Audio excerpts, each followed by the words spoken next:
Before we dive into the blood-soaked madness of this 88 film slasher classic collection review, a quick heads up for listeners and viewers alike.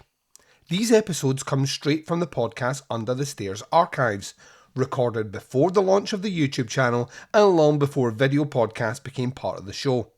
These reviews were originally crafted purely for audio. So if the production feels a little rougher around the edges or a little more stripped back than current episodes, that's because you're hearing the show in its earlier form, raw, passionate, and let's be honest, a little waffly at times. Whether you're revisiting these reviews or discovering them for the first time, please sit back and relax and enjoy this trip through the golden age of mass killers, inventive gore, and VH era nightmares.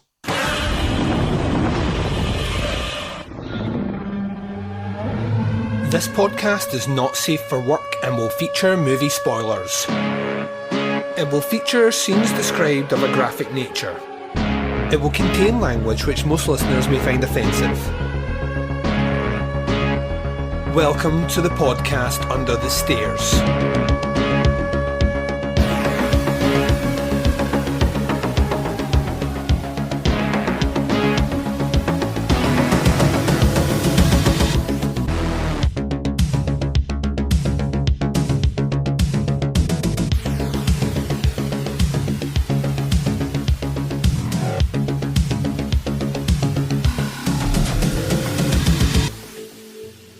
Hi everyone and welcome to the podcast Under the Stairs. This is your Sunday 88 films slasher classic series of reviews. I'm your host Duncan.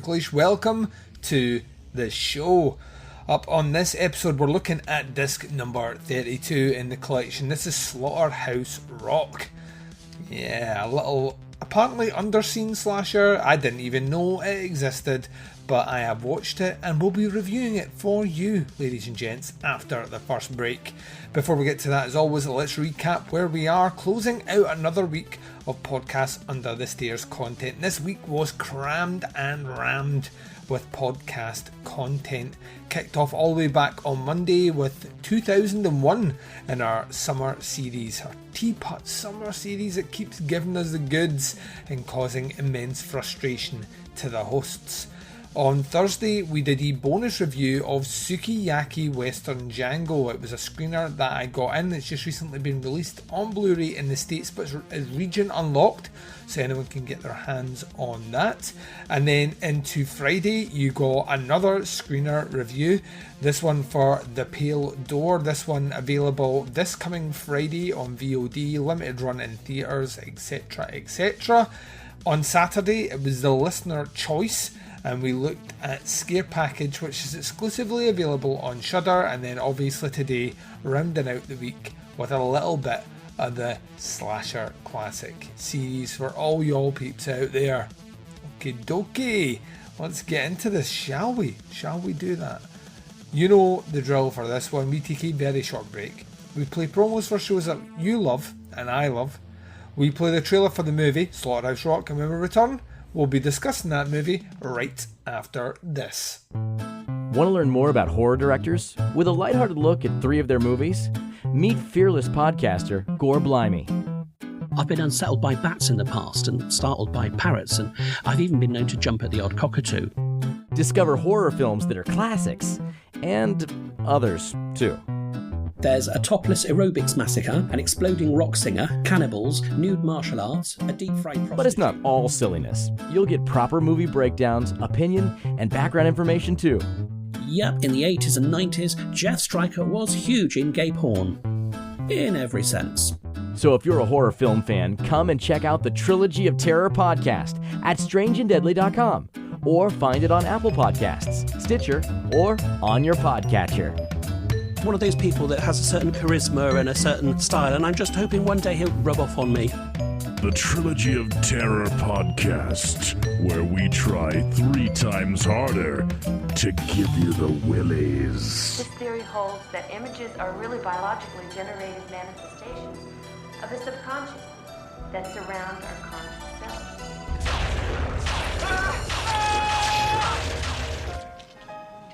I haven't had a good night's sleep in weeks. I'm so tired, I feel like I have barbecue sauce for blood.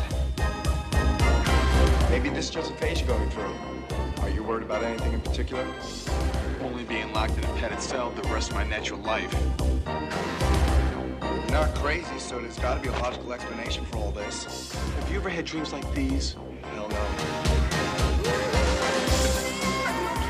What happened? Mangled remains of the group members were discovered outside the main cell block shortly before the boat was scheduled to leave. For some reason, you have been chosen. This is a message of some kind. All I've gotten out of this is a slamming headache, not to mention a shaky stomach. For some reason, Alex is being called to Alcatraz. Excuse me, lady, but it's always been my experiences that dreams don't involve so much audience participation. Right. Why now? Why you? And what for? I don't care. I'm sure we can round up a whole heap of people simply by telling them that we found Alex in his bedroom.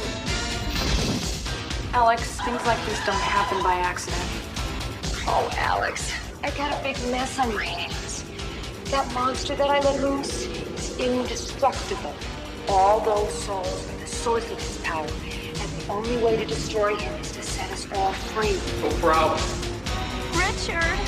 Hey, buddy, come on, man. It's me, Jack. Alex, lie down.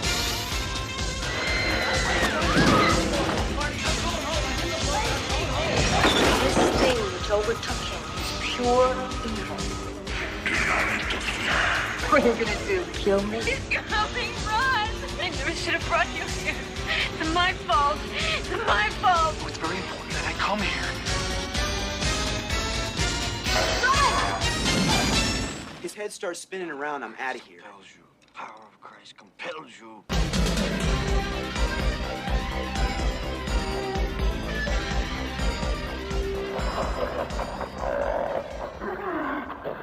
And welcome back. So let's do this, ladies and gents. We are talking about Slaughterhouse Rock. This is disc number 32 in the 88 Films Slasher Classic Collection. You just heard the trailer for the movie. Let's give you some deets as listed on the website for 88 Films. It says Alcatraz once housed some of America's most infamous criminals, but nothing ever inhabited the island like the force of evil encountered by some unprepared youngsters in 1988's fever dream surrealist horror Slaughterhouse Rock. Starring rock star Tony Basil as and Playboy Playmate, that's a mouthful, Marie Carlton. This mainstay of VHS horror highlights plenty of plastic fantastic frights and plasma spilling practical effects galore, clearly influenced by Nightmare on Elm Street, and with its story of a supernatural stalker, Slaughterhouse Rock built up a well-deserved fan base of its own thanks to its marriage of 80s rock and esoteric horror and big-haired babes screaming their lungs out.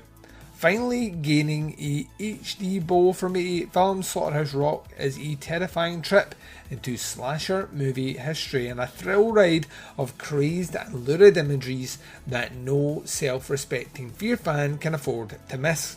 The special features on this disc are a 4K remaster from the original camera negative, an uncompressed stereo soundtrack featuring music by Devo, shock and rock back to the Slaughterhouse, an interview with Jim Harper, author of Legacy of Blood, original theatrical trailer, optional English subtitles, a booklet by film journalist Dave Wayne and Matty Budrich, I can't pronounce his name, a reversible sleeve with alternate non-slasher collection artwork. And the technical specs here are it's region locked to region B, picture format is HD 185.1. We have an audio format of LPCM stereo, language is English, subtitles English, certification 18, and the runtime is an hour and a half approx. Knew nothing about this movie at all, had never even heard about it, didn't know what to expect at all, was actually expecting the worst because it's the Slasher Classic series and we know how those tend to play out for me. But let me just subvert expectation here by saying I dug this movie quite a bit. It is the campiest, cheesiest, most let's just rip off Nightmare on Elm Street as much as possible sort of movie I've seen in a while. For the first half, and then for the second half, it's kind of you know, it's tipping its hat, if anything, more to a movie like Demons. In fact, I was actually very surprised by how much the second half of the movie was just like Demons. So let's kind of talk a little bit about this one. I mean, the movie follows a kid who is getting all sorts of weird and wonderful Nightmare on Elm Street like dreams where real things are happening to him and his friends whilst he is asleep, whether it's they're being attacked, they're being set on fire, you know, all these sort of things. And he manages to track it down weirdly to the disappearance of this rock band who were filming their music video on Alcatraz. So then the second half of the movie is set in Alcatraz, but they find out that essentially the rock band are now kind of trapped ghosts on the island. Think American Werewolf in London, that way where they come back kind of decayed a little bit and all snarky with one-liners. That's kind of what they're like. And Toni Basil's the kind of front woman. She weirdly has the knowledge of the backstory because she was obsessed with the backstory about what happened on Alcatraz Island before the prison was built there.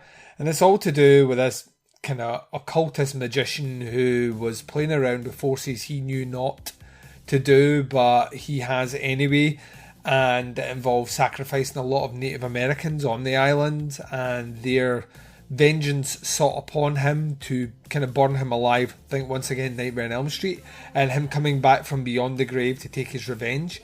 And yeah, that's essentially the movie.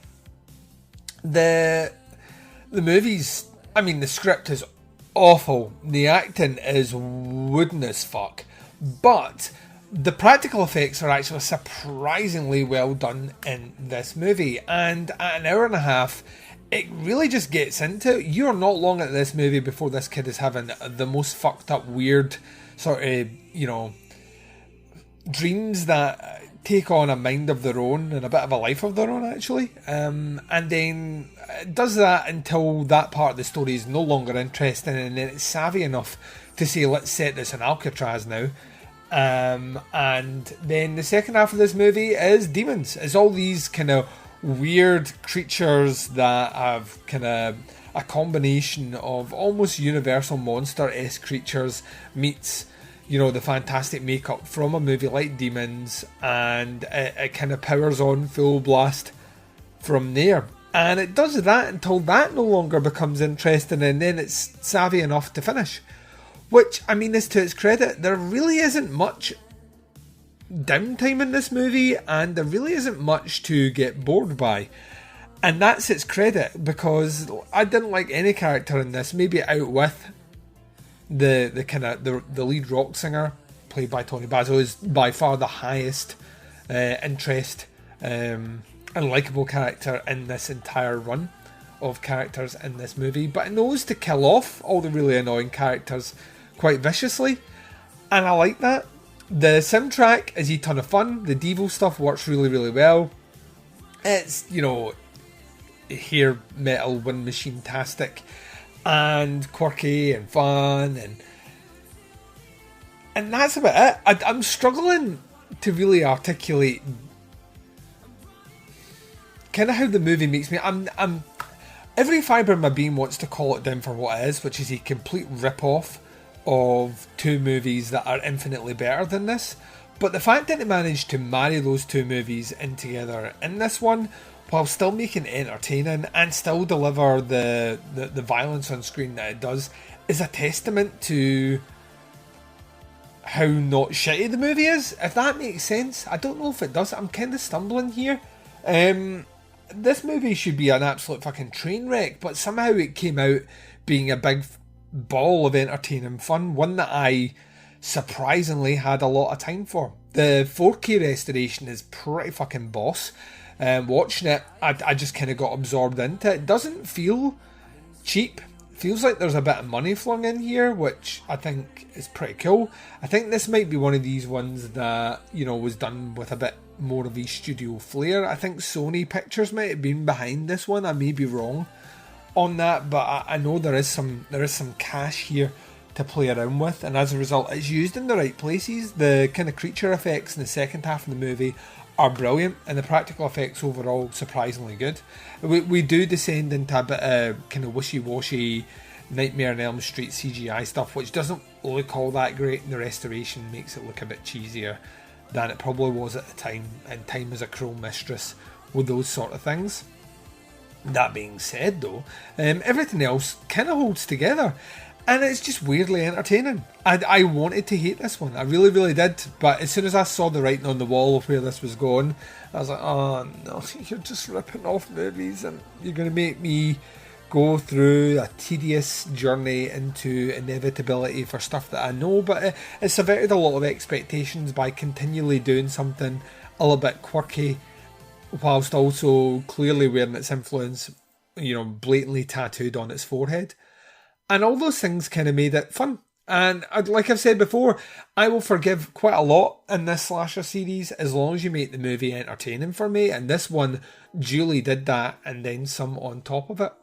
There's not a lot that I can say in a negative capacity about it at all. The special features here are surprisingly good. I mean, the booklet is worth a read.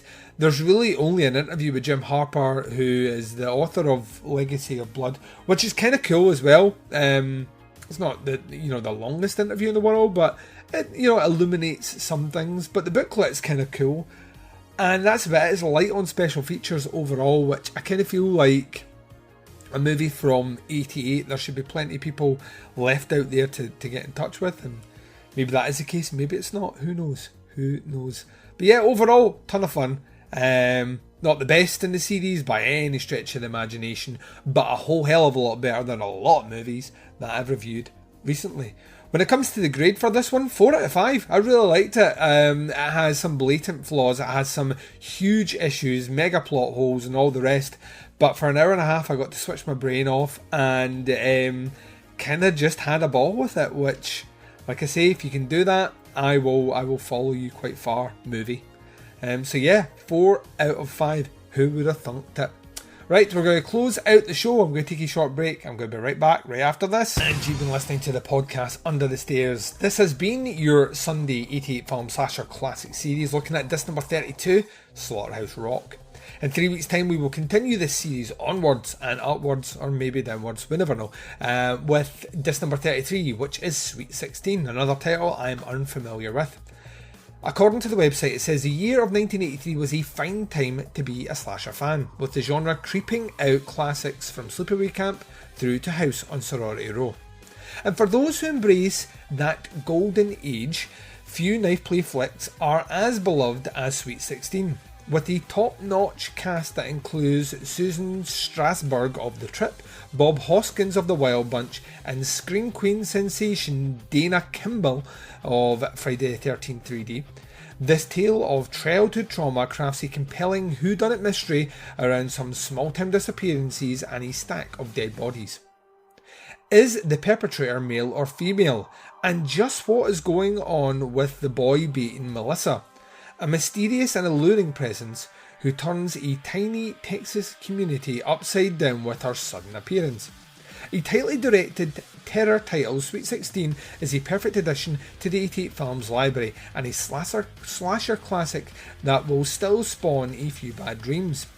The special features on this are a audio commentary by the Hysteria Continues podcast team, interview with Jim Harper, author of Legacy of Blood, a reversible sleeve with alternate non-slasher collection artwork, and the technical specs is region locked to region B, picture format is HD 1781, audio format is LPCM stereo, language is English, subtitles English, certification 15, I thought it was 18, and the runtime is just under an hour and a half.